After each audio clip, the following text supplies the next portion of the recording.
Hello மக்களே, நாங்கள் இன்று தினம் கடலைக்கறி தாங்க செய்ய போகிறோம். ஸோ வித்தியாசமான முறையில் எப்படி கடலைக்கறி செய்யலாம்னு சொல்லி பார்த்துடலாம்.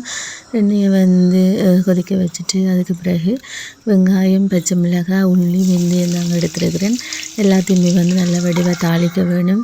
ஸோ அதோடு இஞ்சி உள்ளி பேஸ்ட் போட்டிருக்கிறேன். எல்லாத்தையும் சேர்த்து நல்லா வடிவாக மிக்ஸ் பண்ணி நல்லாவே தாளிக்க விட்டுடலாம். நல்லா வாசம் கொண்டு வரும். ஸோ இந்த டைமில் நான் 2 தக்காளி பழம் வெட்டி வச்சுக்கிறேன். ஸோ 2 தக்காளி பழத்தையும் சேர்த்துடலாம்.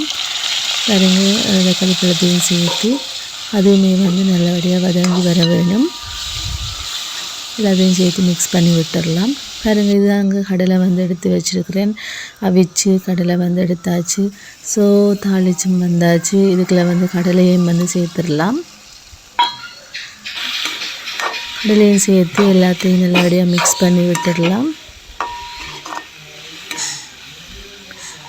இதில் தேவையான அளவு உப்பு சேர்த்துருக்கிறேன். அதே மாதிரி தேவையான அளவு மிளகாத்தூளுமே சேர்த்துக்கலாம். எல்லாத்தையும் சேர்த்து நல்லபடியாக மிக்ஸ் பண்ணி விட்டுடலாம். ஸோ எல்லாத்தையும் மிக்ஸ் பண்ணிவிட்டு 2ஆம் 3ஆம் பால் அதே மாதிரி முதலாம் பாலுமே சேர்த்துக்கலாம்.